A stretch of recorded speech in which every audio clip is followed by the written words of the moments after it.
At this time, I would like to welcome to the stage Director of Leadership and Facilitation at the Neuro Leadership Institute, John Edwards.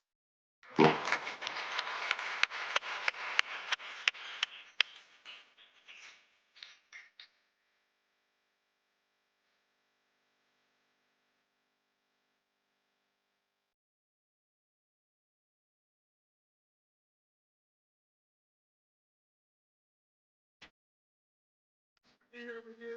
And am I coming through on the microphone? Yep. Awesome. Awesome. I was kind of hoping to have some Bob Marley theme going here. I was going to originally start off by telling you, "What man? It's so nice to be with my people." Because you know, those of us from the island, glad to see you in the yard, man. So, anybody else? Yeah, we got a couple. All right. We got a couple. Hey, folks, I am so excited to be back with you all. For those of you who have not had the opportunity to meet with, I'm the Director of Leadership and Chief of Faculty for the Neuro Leadership Institute, which so many of you may be aware of because we've been doing so much work with Lockheed Martin. We're, in essence, the leading applied neuro leadership organization in the world at this time. Prior to joining NLI, though, I was here working for Lockheed. One of the best jobs I've ever had, best careers I've ever had, working at Lockheed. So I'm always excited to be back. My last role here at Lockheed was heading up Maryland Houston's customer-focused culture change program. But prior to that, I served in a number of other areas, including out in the business area. So just always so thrilled and excited to be with the Lockheed family. So thank you for having me back and not locking the doors when you heard I was coming. I really do appreciate it.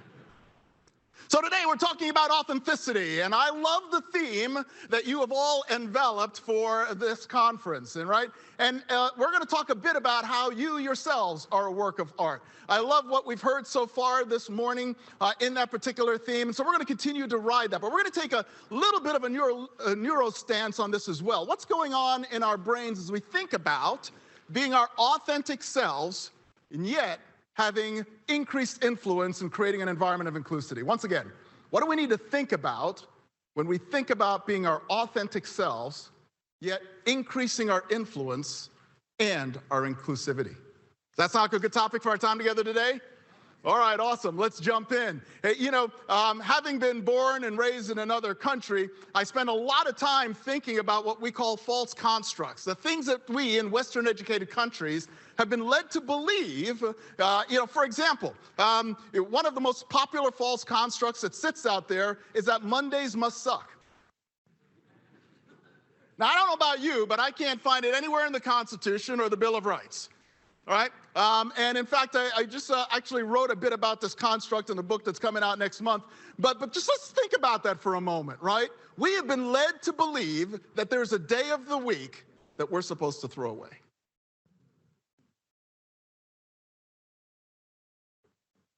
If we're throwing away Mondays, tell me, what happens to Sundays? What? By the way, this is the participation part of our time together. In case you were wondering, the easy questions come early, so you want to answer those. The harder ones are going to come a little, right? So what happens to Sundays if Mondays suck? Yeah, you start struggling on, like half a Sunday shot just worrying about the fact that tomorrow's Monday.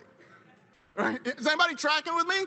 Look at what it does to the brain when we accept these false constructs. What I hope to do together in our time today is I hope to not only line our brains up in a way that can help us to be more authentic, not just in the workplace, but really in any particular given environment, but to get us to a place where we might start challenging the false constructs that are in our own lives that might inhibit us from being as influential, from being as inclusive as we possibly can. And so as I mentioned before, at NLI, we're the premier neuro leadership organization. We're currently working, we have long-term relationships with over 64% of the Fortune 100 companies. We're working with your customers as well. We've got over 120 government agencies that we have relationships with, both on the defense side and the intelligence side. In fact, I've been spending quite a bit of time at NASA over the last few months working with them as well. So we just are excited that so many organizations are looking to understand the brain and how it's helping to accelerate or decline our ability to be successful. So at the Institute for Unfinished Research, they tell us that 80% of people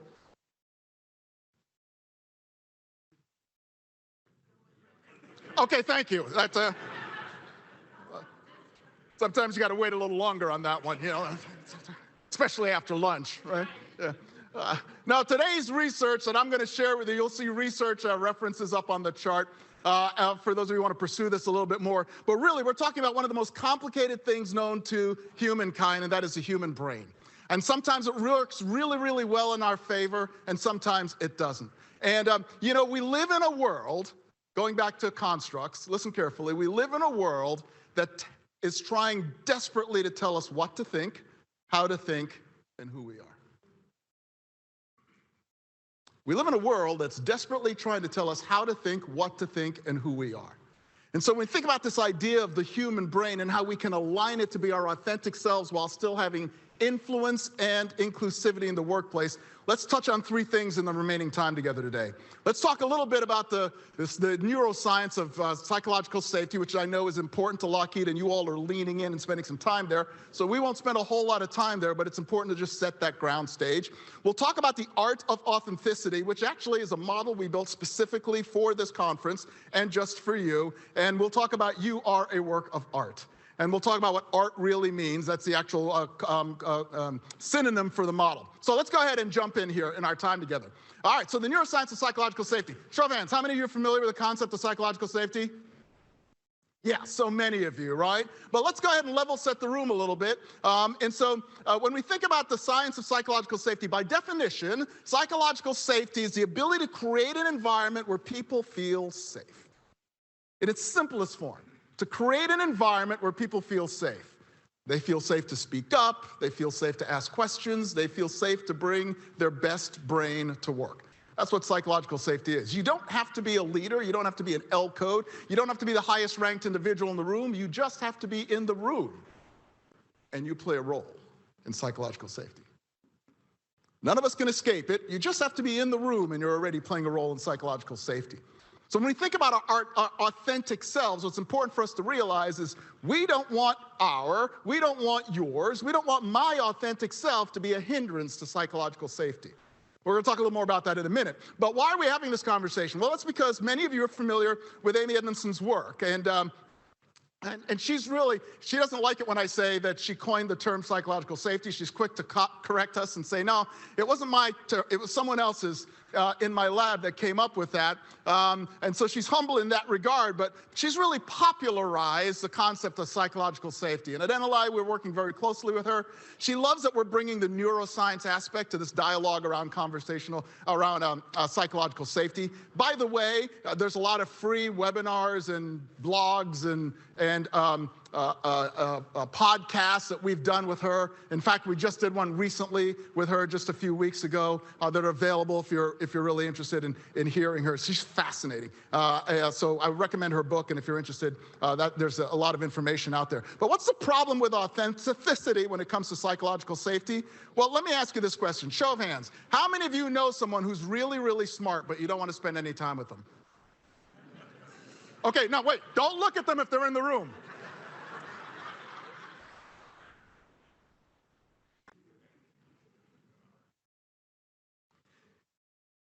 What we need to be aware of is that we don't want your authentic self to be a hindrance to psychological safety. Because psychological safety has nothing to do with how intelligent you are. Psychological safety has nothing to do with how intelligent you are. You and I know people that are brilliantly smart, and we just don't want to spend any time with them.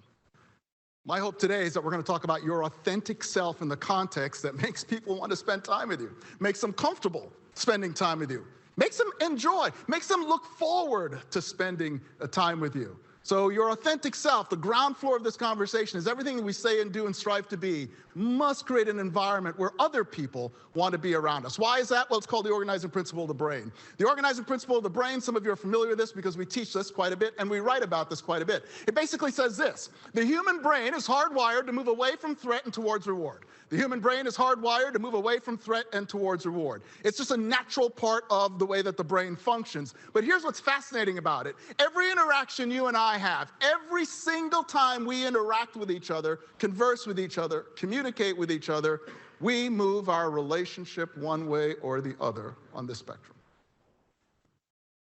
By the way, the human brain does not know neutral. It's going to be one way or the other. There are gradations of it, right? But it's going to be one way or the other. The human brain does not know neutral. So sometimes my authentic self in interacting with you is going to move you towards a reward state. And that's awesome because we're advancing our relationship, and listen carefully, we're advancing mutual understanding of each other. There are times that my authentic self will move us towards a threat state. Maybe it's the way I reacted. Maybe it's the way I looked at you. Maybe it's the way I accepted or didn't accept your comment. Maybe it's the face I made, etc. And I might move our relationship towards a threat state. When that happens, your brain starts to think to yourself, I don't care how smart this guy is, I don't want to spend any time with him.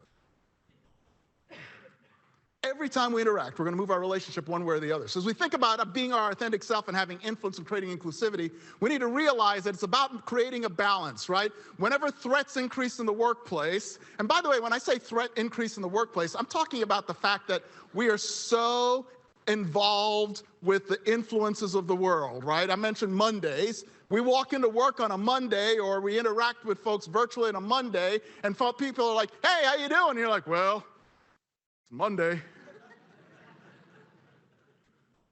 Yeah, like we're supposed to automatically understand that your cat just died this morning. We just, like, we throw it away. Well, I'm doing all right for a Monday, like it's a survival badge, I'm still alive and it's 1 p.m. So when I talk about threat, I'm talking about all these constructs that are coming at us, right? That might make us interact with each other in a way that isn't really true to our authentic self. So as those threat elements increase, right, we need to find a balance. What kind of balance are we looking for? By the way, as those threat elements increase, it also increases the chances for CLMs. Anybody know what a CLM is? Anyone? I got one person in the back. Yeah. CLMs are career-limiting moves. That's when we're likely to say, have, be, or do something that kind of creates a career-limiting move, right? That's a CLM. So, this is what makes smart people say stupid things, right? It's that emotional state where we're not fully in control of and aware of how we want to show up. So as that's occurring, we need to find those particular balances. Almost when you're in a threat state, it's almost like your brain is saying this, right?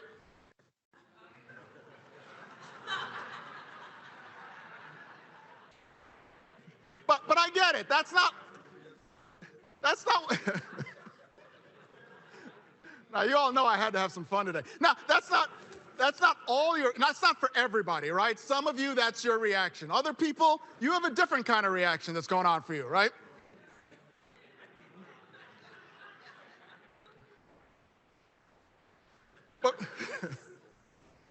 But quite honestly, right? So it puts us in this place where we're not showing up in a very productive, authentic self, right? When we're in a particular kind of threat state. So we need to recognize how important all this is. We got to find balance in a threat area. Why am I talking about this? I'm talking about this, people, because you can make a remarkable difference in the workplace with your authentic self. Every single person in this room can make a remarkable difference in the workplace, effective immediately, with your authentic self. Why? Because given what's been going on in the world in the last decade, every single one of us is showing up at work with a heightened threat state.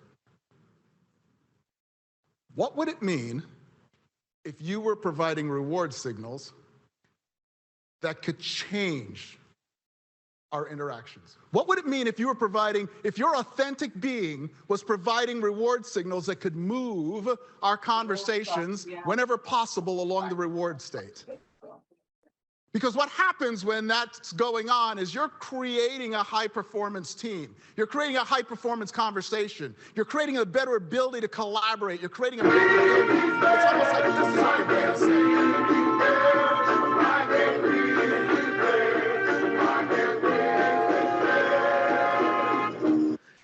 See, all of us are desperately looking for that kind of positivity, aren't we?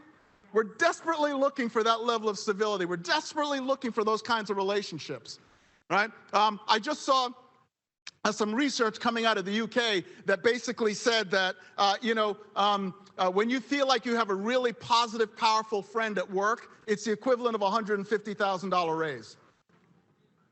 My friends, when I was first studying psychology and neuroscience, it used to be $50,000 raise.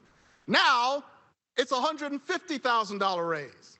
I'm like, wow, that's a significant impact. I know some of you in this room are like, forget that, give me the money. Listen, you're missing the point. Right? But that's how important to your psyche, to your psychological being it is to have a healthy, reward-oriented relationship. I love this story of Hattie. She's not only the first woman, but the first person of color to have been nominated for an Academy Award through her work with Gone with the Wind. The reason why I love this particular story is she is one of 7 kids that survived, but she barely survived. She was born at about 3 pounds, and she's the youngest in that family. And so she had to really scrounge and scrounge and scrounge. And finally, she gets this role in this movie, and she's determined to create this environment. I'm going to use my language, not hers. She's determined to create this environment of reward, right? And what's fascinating about this is she really felt like this movie could go somewhere. By the way, when they were making this movie, they weren't too sure this thing was going to be successful, right? But she had hope. And so she was kind of the encourager. More specifically, she was the major encourager of the other actors and actresses on the set who were of color. You know, they would gather off in the corner, and when one of them would finish a scene, they would like be celebratory of that individual, you know, and the opportunity, except for Butterfly McQueen. Isn't that a cool name? Butterfly McQueen. Doesn't that sound like the name of somebody who's ultimately going to become super famous? Well, that didn't happen. And so McQueen is the young lady you see in the lower picture holding the tray. She had a smaller part to Hattie, and she did not think the show was going to be successful, and so she would occasionally act up. Like she'd deliberately mess up her lines and spill things, and she and the leading lady who you see on the screen were beginning to butt heads, and if it wasn't for Hattie, that would have gone really, really sour.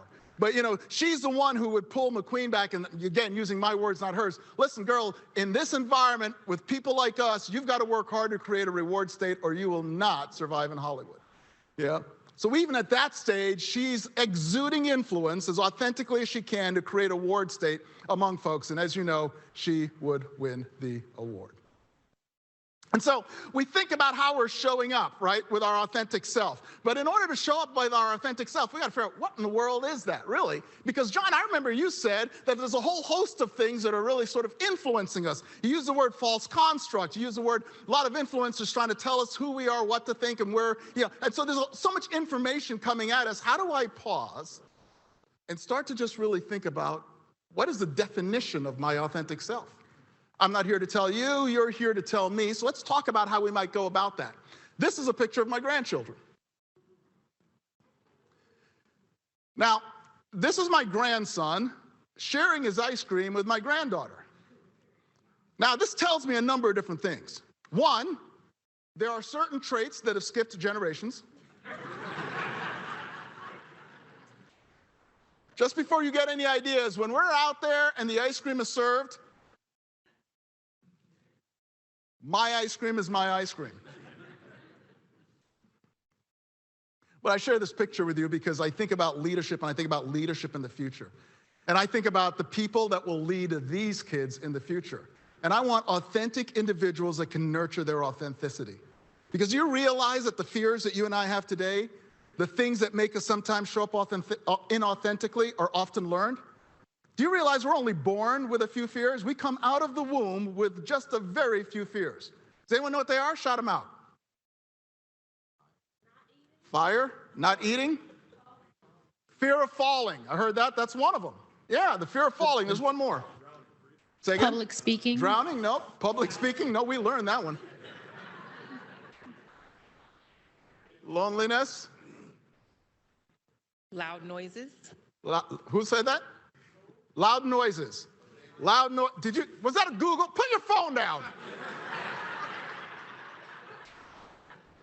I'm just teasing. She doesn't have her phone. Yeah, the fear of falling and the fear of loud noises. Everything else that you and I brought into this room, we picked up somewhere. Some of it is real, like you touched the stove when Nana said don't touch the stove, so now you know. And some of it is not real. Some of it is just stuff we picked up, right? I'm not good enough, I'm not tall enough, I'm not short enough, I'm not whatever, right? There's a lot of stuff that we've picked up. And so when people are able to show up in their more authentic selves and nurture the best that are in all of us, right? I hope the sense of generosity and sharing that this little boy has, his name is Ezekiel, right? I hope he ends up working for leaders that never change that in him. So what is it for you? What is it for you? How do we identify what the key things are for you that you're going to want to do, right?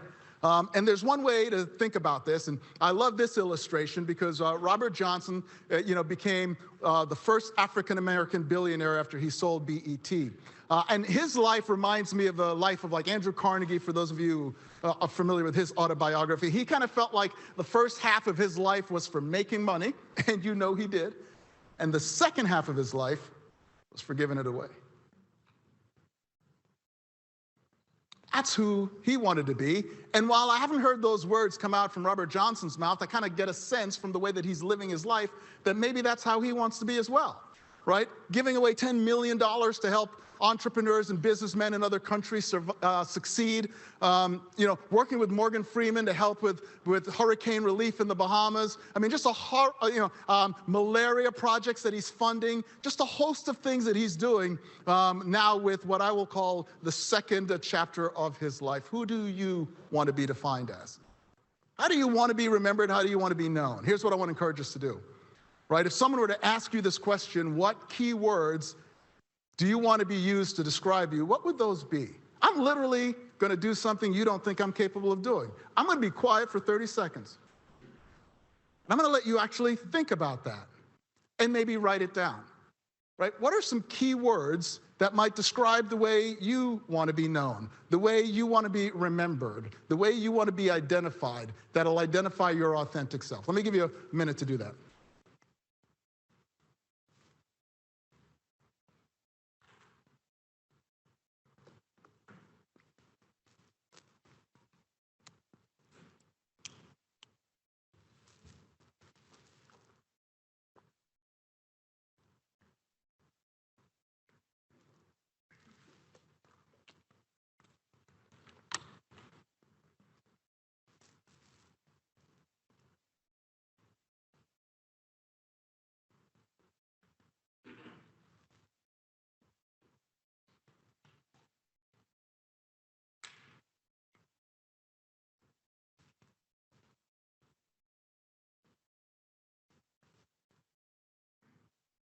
All right, start wrapping up your final thoughts.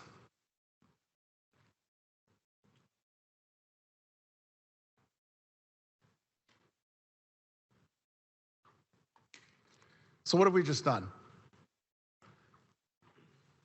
We've just set up the non-conscious part of your brain, which, by the way, is significantly more powerful, some say in excess of 80% more powerful than the conscious portion of your brain, right? We've just set up the non-conscious part of your brain to start creating a construct by which you'll be making decisions, by which your behavior will be dictated, by which you'll be able to respond in any given situations. When we don't take the time to pause and think about this, when we don't take the time to write this out, right? Even if you just think about it, but you didn't write it out, that sometimes isn't strong enough. What we've really done is we've said to the conscious mind, this is what I want you to pay attention to. This is how I want to show up. This is how I want to be known. It'll actually dictate the way you might react in a particular situation, right? When somebody walks up to you and says, hey, I don't like your shoes, and you're thinking to yourself, I want to be known as kind and gentle and encouraging, it's going to change the way you react. We program ourselves to respond in the way that we want to react. Here's the thing, our non-conscious mind, unless we intentionally program it, it's being programmed by something else. Our non-conscious mind, unless we program it, it's being programmed by something else. Unless we tell ourselves that Mondays are perfectly fine and I can have a fun time and I can have a great day every single Mondays, right? Unless we tell ourselves that, we're going to be in reaction mode, responding to whoever it was that invented the concept that Mondays are terrible days of the week. So unless we tell our conscious minds what to pay attention to, someone else will. And so this is just one simple exercise we can do in a short period of time. I encourage you to continue to do this kind of exercise and reflect on this. How do I want to be known? What really is my authentic self? But by reflecting on it, we need to write it down. There's something else that happens when we write it down. I'm trying to avoid getting too deep into but basically you're going to activate the motor cortex in the brain, which is going to drive deeper learning for the hippocampus and the parahippocampal regions of the brain. All that really means is you're going to drive greater learning, recall, and retention of that information when you physically write it out. Think of it this way. When I write it out, I write it to my heart. If I think it out, it's just an imperial wish. When I write it out, I write it to my heart. So I just want to encourage you to think about what is your authentic self and how do you want that to show up? What does that look like for you in the workplace? And by putting ink, pen, crayon, whatever you happen to have to paper, it'll help you to start programming your own mind and moving in a direction that allows you to show up in your more authentic self. By the way, the other thing it does is it allows you to be more authentic under pressure. Right? Because remember, under pressure is where we tend to make our mistakes. So by literally writing this out, reminding ourselves of how you want to show up, it allows you to be more authentic under pressure. So ultimately, in every relationship and everything that we want to do, we want to move relationships, interactions. We want our authentic self to be an agent of reward. Did you get that? We want our authentic selves to be an agent of reward and not to move people towards other. Now, listen, there are times when it may be necessary that the relationship is moving on the threat scale. We only want that to happen deliberately, not accidentally. Right? Deliberately, not accidentally. So we think about having influence in the workplace, and I can't imagine a greater illustration, although I'm sure there's so many out there. But one of the ones that popped into my mind is this individual that you're all so familiar with, right? Just did remarkable things with corn and potatoes. And actually, my favorite thing is coffee. You could just stop there. I'm done. You got hero status, man, if you introduced me to, man who helped introduce me to coffee. But his ability to influence was so powerful that you see names there of people who came to him because he was so good at creating a reward state and he was so intelligent. Remember, intelligence without reward state means nobody wants to hear from you. Intelligence and reward state means you can be an influencer, right? I mean, he had the Crown Prince of Sweden coming to him. He had Mahatma Gandhi coming to him, right, for advice.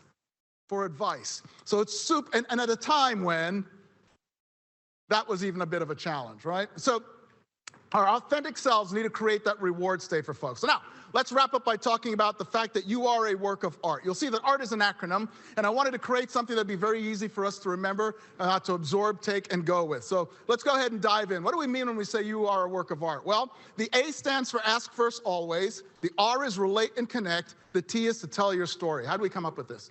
We basically took the research that we know and just simply put it into these three categories. No one is any more or less important than the other. They're just simply broken out in a way that makes it easy for us to understand and allows us to tie into your theme quite nicely here. So you, yourselves, every single one of you, you are all a work of art. Let's go a little further in to see what the data is telling us, the neuroscience is telling us, will allow us to be more impactful here. First of all, conventional wisdom says this: if you want to understand somebody, walk a mile in their shoes, right? You've heard that saying.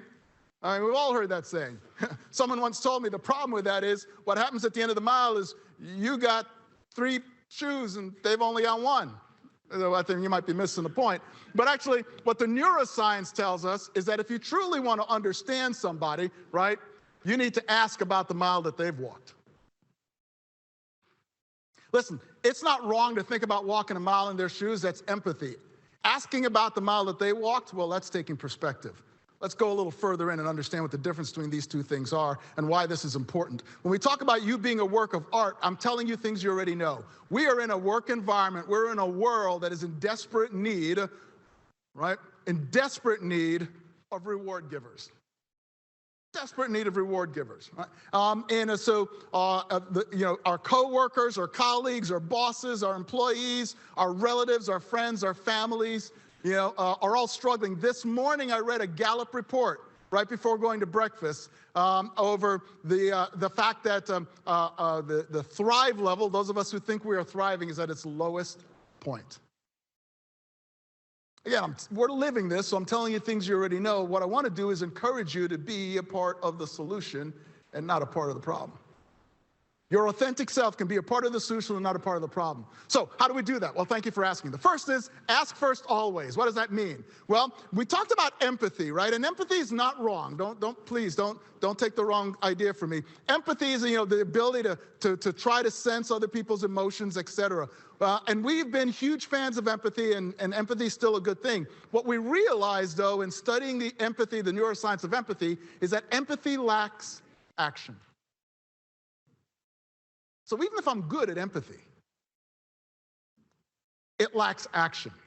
And it's really led us to sort of understand a couple of things. And that is, we need to maintain empathy, but we really need to be spending more time with perspective taking. And this comes out of Galinsky's work out of the lab in New York. We've done some stuff with him, really fascinating things that he's written out there. But perspective taking is a different practice, right? It's a cognitive practice that allows us to take a look at not only your point of view, but how you've arrived at that point of view, the journey you've been on, and the behaviors and emotions that come along with that. Right? It's a deeper learning journey. Now, but it does come with some challenges, don't get me wrong.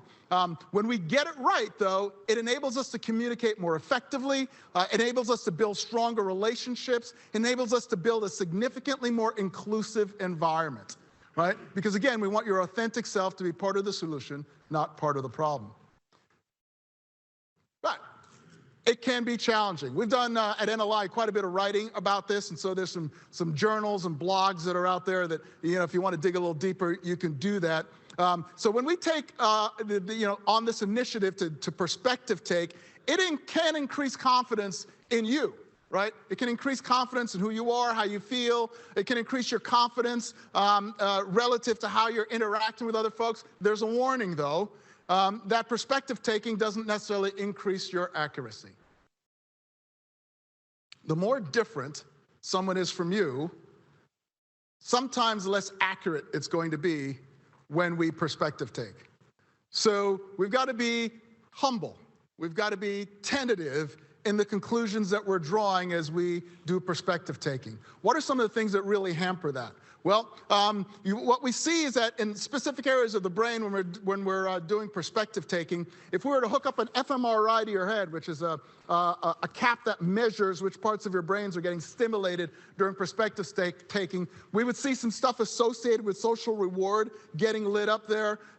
We would see some things with bonding occurring there relative to oxytocin being generated through the body. And so we know that perspective taking, when you're taking my perspective and vice versa, we're activating positive relationship building capabilities in each other. But we need to realize as well that there's a couple things we need to do when it comes to perspective taking. I need to remind myself that's what I want to do. You need to remind me that's what I need to do. I need to remind you that's what we need to do. So we need to give each other permission to remind each other. We've got to be humble about it, especially as we talk openly. Right? And by the way, what does talking openly mean? So a couple of strategies around that, and that is share your intent. Share your intent. If I'm having a conversation with someone, I'll share my intent so that it's not misunderstood what questions I might ask. Bob, Sue, Jane, I'm really curious in understanding a bit more around your background and your journey to this particular point. Would it be okay if I asked you a few questions? And so now the questions are in the context of my intent. They're less likely to be misunderstood. I don't want to just dive right in, right? I need to ask permission and set up context. And that allows me to talk openly with the right intent, right? And so the bottom line is this. In order for your authentic self to be influential in the workplace, you must be curious. In order for your authentic self to be influential in the workplace, you must be curious. Oh, forget it. It's not just the workplace. It's anywhere else, right? I mean, how many of you have been out socially with that person who eats up the oxygen in the room? Right? I mean, you can't get a word in edgewise, right? I mean, it's just one story after the other, right? Their voice is the most dominant in the room. Nobody else can speak. And heaven forbid you actually waited for them to take a breath and then you jumped in. You're probably only going to get about half a sentence through. Does anybody know what I'm talking about? Yeah, sure. So, let's discuss here for a minute, right? And the question that I have for you is this. In what situations do you feel like we need to be better at perspective taking in the workplace? This discussion is actually with someone sitting next to you. Groups of 2, no more than 3 if you don't mind. But, in what situations in the workplace do you feel like, boy, we could do better at doing perspective taking? Let me give you just a minute or two to have that conversation with your colleagues right around you. And by the way, those of you online, if you've got questions, go ahead and submit those. We're going to start funneling and taking questions as well throughout the rest of our time together.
All right, about a minute left, 1 minute left.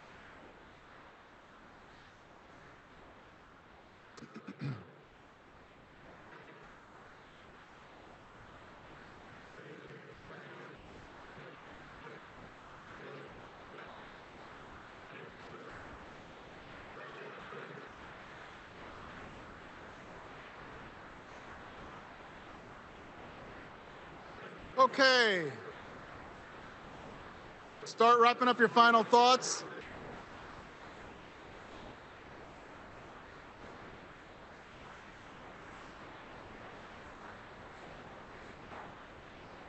All right. So my next question for you is this, and I'd love to hear from you.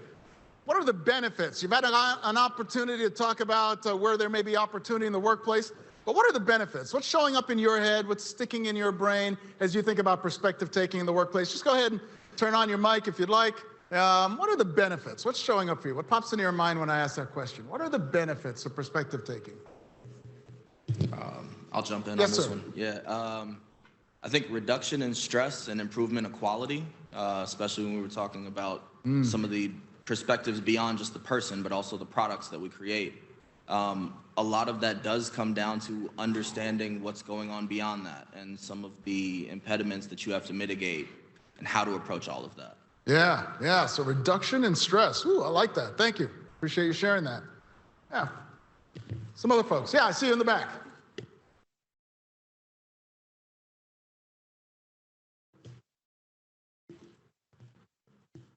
I was going to say, people feel heard and valued when you do perspective taking. Yeah, people feel heard and valued. right? And that can't be underestimated. Work with me on this one. Think about the most influential leader you've ever had. It might have been your first boss out of high school or college, or it might be your boss today, somewhere in between. Think about the most influential leader. And now, in your mind, define why they were the most influential leader you've ever had. And I love what you've said, sir, because that's helping us to understand that question as well. The reason why they were one of the most influential leaders I've ever had is because I knew they were smart, but I also knew that they cared about me. Maybe they weren't the smartest leader I ever had, but I knew that they cared about me. And you felt heard. Yeah, thank you. And you felt heard. That's the power that comes with perspective taking. Thank you. We got time for one or two more. I have one. I see a hand in the back, but I don't know where the voice was coming from. Over here. Over here. This way. Right here. All right, I see that hand. A benefit can come out of it is ideas. As you were talking earlier about asking about the mile that they walked in their shoes. So once you hear their story, an idea can come from that. Yeah. Ideas, right? And deeper understanding. I remember when I worked in the head injury rehab, in a head injury rehab post-acute program a few careers ago. I had a doctor that I reported to, and once we got to this place of perspective taking, I understood that between the hours of 11 and 12 were his most sensitive hours. Why? He got a little grumpy when he got hungry. Right? And once we got to that place, I knew what our relationship was like between 11 and 12. Right? We were good. If we never got to that place, I would be telling myself all sorts of stories. Right? And none of them would have been accurate. Yeah, thank you for that. Sir, I saw your hand over here as well. Yeah, kind of along those lines, the opportunity to learn and kind of enforce that breadth and depth aspect of your personal growth.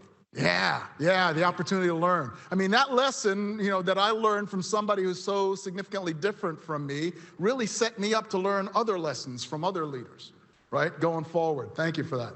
All right, we can do one more. Yes, in the back, ma'am. Still in line with what they said, diversity in thoughts and experience, just having a different perspective of what other people bring to the table. Yeah, diversity of thoughts and experiencing. Right? How many of you have seen those optical illusions? Where there's like a picture and there's like maybe 2 or 3 pictures in one thing, and you got to stare at it with one eye, or you got to stand on your head or whatever. Right? You all seen those, right? Right? And in those optical illusions, maybe you had trouble seeing something initially, but then somebody helped you out. They're like, no, it's the old lady, it's the young lady, the most famous one of them all, right? And then somebody pointed it out. Did you ever notice that once you see it, you can't unsee it? Once you see it, you can't unsee it.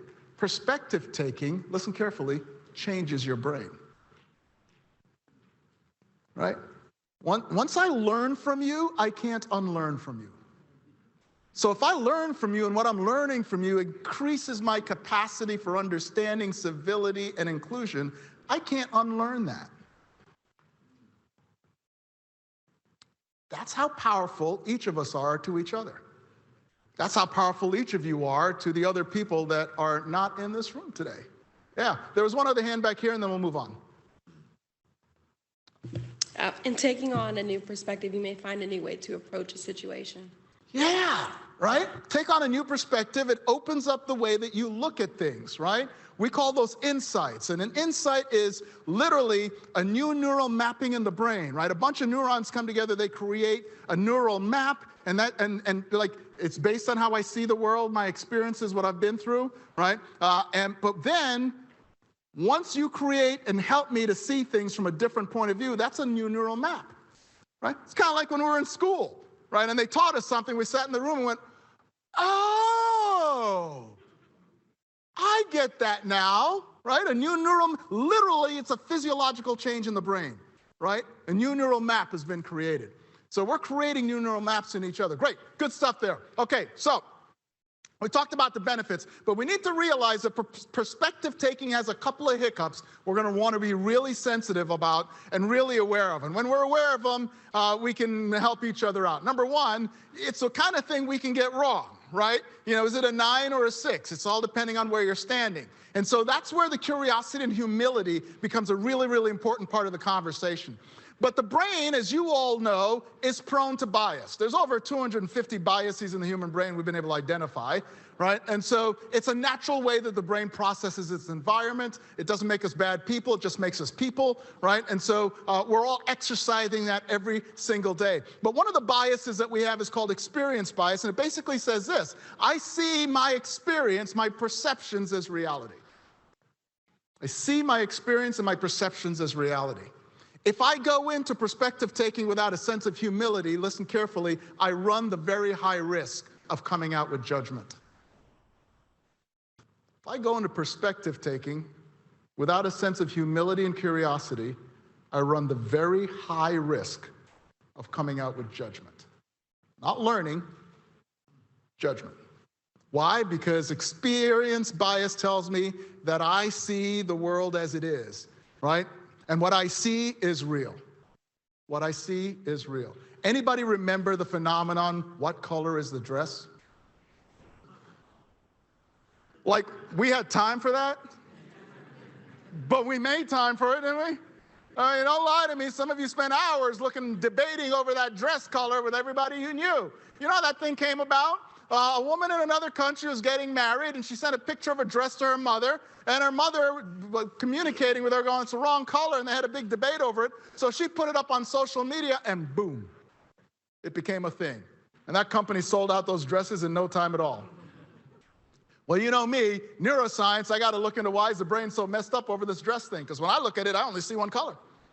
So if you see a different color, I don't understand where you're coming from or what's wrong with you. Here's what the science tells us. When we look at that picture, we make assumptions. Listen carefully, this is fascinating to me. We make assumptions based on how the dress is lit. If you think the dress is being lit by outdoor light, you're going to see one set of color. If you think the dress is being lit by indoor light, you're going to see a different set of colors. I don't know what to call it. Is that a color light bias? But the premise here is that's just how the brain works. Doesn't make us bad people, makes us people, right? We make assumptions, and the assumption that we make, we see as reality. And so it's hard for us to understand why you're seeing that dress in a different color, because we can't fathom it. We can't imagine it, because we think the dress is lit by a different set of lighting circumstances. Is it blue light, white light, yellow light? We make an assumption, and we don't even know that. Why? Because it's happening on the non-conscious part of the brain, which is significantly more powerful than the conscious part of the brain. So we just want to be aware that we do that. Again, it doesn't make us bad people, it just makes us people. And when we realize that we do that, we can be nicer people. Right? No blame, no shame, no condemnation. It's just the reality of how the brain works. So we want to be aware of experience bias, right? And then I'm reminded of Dr. Williams here, who's an oncologist, and she's got the highest patient outcome record in the organization, in the hospital. But the problem with this is, see, when she needs medical care, she likes you to just get to the point. No chit-chat, no beat around the bush, don't ask me how the kids are, just get to the point, right? That's how she likes to be treated as a patient. Well, guess what? That's how she treats her patients. So she's got the highest patient outcome report, and her patients report her as being cold and careless. And so she sees the way that she wants to be treated as the way that everyone should be treated, and as a result, it's having a dramatic impact on how she's affecting her patients. And then the second one before we move on is experience bias. This one shows up a lot, especially if we're under a little bit of a time pressure. Right? The more time pressure you're under, the more rapidly this particular one shows up. But it's basically when we take the experiences that we've had, et cetera, and we fill in a lot of blanks, like I just showed you with the color of light on the dress. And so it leads us to make decisions fairly quickly. And so we just want to be aware that these things are playing a role, which is why this discussion around humility and curiosity are so very, very important. Now, I don't want to beat this to death, but I often get asked this question. We did a leadership summit just last week in Austin, Texas. We had leaders from around the country come in, and we talked about all the things that are going on in the world today and what needs to change, blah, blah, blah, blah, blah. And one of the things, of course, you got to talk about is AI, right? Can't avoid that in a leadership summit. And so I often get the question, John, what's the data telling us is necessary for leadership in an AI world? And I said, well, the data's telling us quite a bit, but let me just boil it down to two things. You know what I'm going to say. Humility and curiosity. The data is telling us that in order for you to be successful in an ever-changing, dramatically, rapidly evolving world, you're going to need to be curious and you're going to need to be humble. Which for those of us that have been leaders for a very, very long time, decades maybe in corporate America, that might be a hard pill to swallow because our currency used to be our knowledge, right? And so being the smartest one in the room used to be the currency that allowed us to escalate. When in essence, leadership is no longer about having the right answers, it's now about having the right questions. Because John might be an expert in pizza making today, but you can bet in this ever-evolving world, he's not the expert tomorrow. Something new, something dynamic has shown up, right? And so this ability to be comfortable asking questions is really going to be a driver for your future success. All right, so we need to be deliberate about seeking other people's perspective. That's why ask is such an important element. Let's go in now and talk about relate and connect. You know, my friends, I love this quote. Do you realize that we all came over on a different boat, but we're all in the same boat now?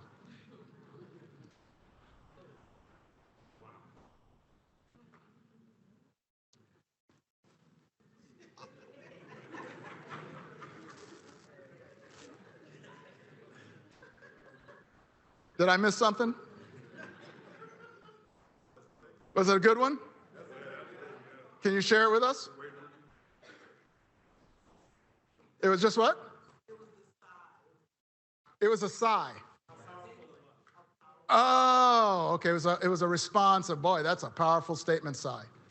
Okay, gotcha. Yeah, there's so much in the world trying to pull us apart. You know, when I showed earlier and I talked about the fMRI stuff and I talked about measuring our brains and when you ask questions and bonding and oxytocin, blah, blah, blah. Yeah, it's called a synchrony effect, right? And when you feel like I care about you, you can tolerate a whole lot more. Here's what the experiments show. They literally did, there's so many experiments, you know, but I'm sorry, so your name? Lazier? Yeah. So let's say Lazier and I are BFFs, right? And he's going through a real difficult time. Maybe he's just lost his dog or something. I mean, you know, he's just going through a really difficult emotional time. Do you realize if I'm there just listening to him, the synchrony effect says I diminish his pain? This is powerful, y'all. To be there for another human being, you literally can diminish the threat mechanism they're going through. Doesn't mean you eliminate it, but I can diminish it just by simply being there for him. That's the synchrony effect. By asking questions, taking perspectives, we actually start to diminish some of the threat mechanisms that exist out there, right? So when we talk about starting with us, we need to get better at building a larger in-group. We got to build a larger in-group. There are way too many, listen carefully, there are way too many people out there who want to help you and your authentic self be successful. We got to let them in the boat. Right? We got to let them in the boat. So when we talk about starting with us, you know, we're talking about the ability to establish clarity around what our objectives are, what we're trying to do, what we're trying to accomplish, you know, especially if we're in a very diverse group in the workplace, right? Coming back to the core goals that we're trying to establish allows us each to sort of deviate with our own ideas, come up with contrary opinions, play with those, do all that, but we get grounded on the solid singular thing that we're here for, and that is the success of this organization, the protection of our warfighters and our civilians. We get grounded on the center thing that makes all of us an us. All right, is that making sense? And so starting with us becomes a really, really important. How do we expand our in-group? And when we're open to expanding our in-group, it gives us an opportunity to expand our influence as well. And then the other thing we want to do is we want to talk about things before we need to talk about things. What do I mean by that? Well, we want to talk about if you're part of a team, if you're part of a group, and you haven't done this before, I just want to encourage you to think about this. We want to talk about how we're going to handle stuff before we have to handle stuff. Let's contract with each other. It's called operating principles. How are you and I going to work together? When you have a differing opinion, how are we going to share that? How are we going to navigate those kinds of things? Because what that allows you to do is allows you to be authentic in the moment of, I'm going to wave my fingers in the air, conflict. So I'm not a fan of that word. But it's going to allow you to be authentic in the moment of differing opinions, is a much more accurate way to say it. It's going to allow you to be authentic in the face of differing opinions. And so contracting with each other around how we're going to have those conversations before we need to have those conversations is going to allow your brain to be more comfortable diving into those conversations and being you. If you're anything like me, and I'm going to confess, there are so many times I get into those situations, I have not had this kind of a conversation. Things get a little warm, and I don't know about you, but I shut down. I'm done. I'm just like, how quickly can we end this meeting? All right? Friends, that is not my authentic self. I am no longer contributing to the solution. I am now part of the problem. So that's something I'm working on. That's something that I'm working on. So we want to talk about things before we need to talk about things. And let's wrap up by telling your story. We talk about telling your story. You know, when we think about the history of African Americans, we are a storytelling people. Number one. Number two, the human brain, by the way, loves stories. Loves stories. Do you realize that your brain is most comfortable making sense of the world via a story? It's telling itself a story right now. That's how we rapidly understand our environment and what's going on. And so, you know, one of the things that can become really important to us is understanding how the narrative network works. All of us are telling ourselves a story right now. That's how we're making sense. It's called congruence, the sense of congruence. We're making sense of the world, right? And so as we tell ourselves a story, it's allowing us to feel an emotion. Track with me on this. Telling ourselves a story, it's allowing us to feel an emotion. That emotion dictates how I'm going to behave. Dictates how I'm going to behave. So if when I walked up on this stage and you and I didn't have a previous relationship, I know some of the folks in the room, some of you, this is a new relationship for us. You know, so if I'm walking up on the stage, and by the way, if I remind you of the guy that beat you up in 6th grade and took your lunch money, guess what? That's going to influence your story. You may not know it at the time, but it's going to influence your story, right?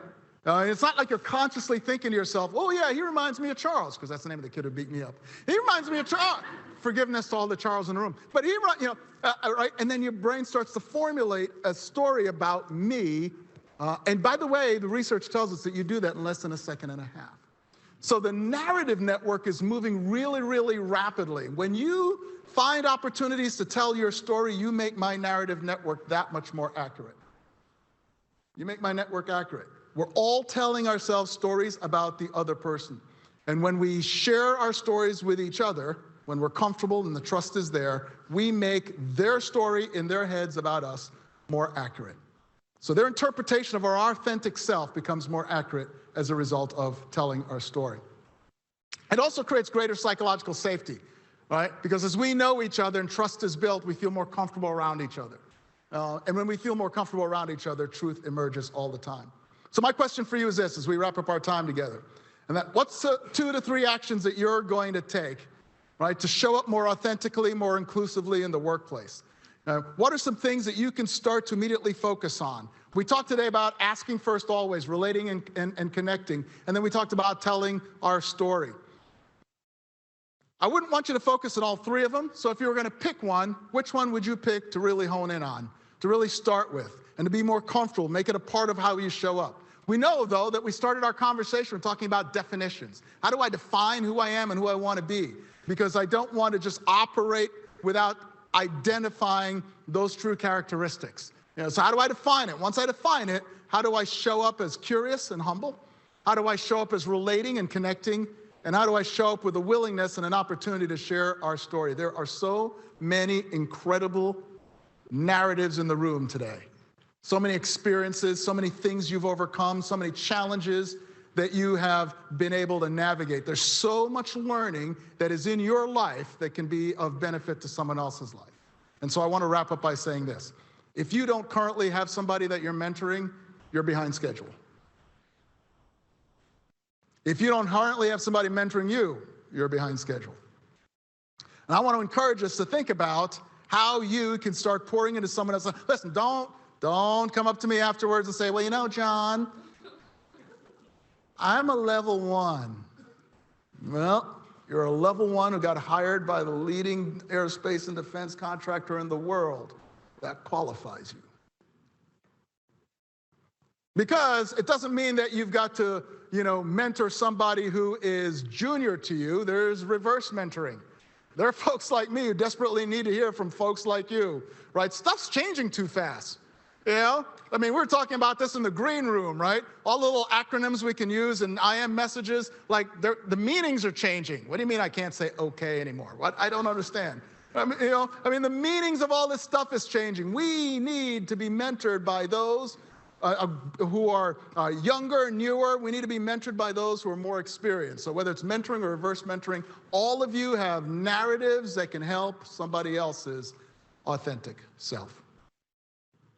Hey, let me pause and see if there are any questions that are coming in online, or if you have any questions for me in the room here before we wrap up our final point.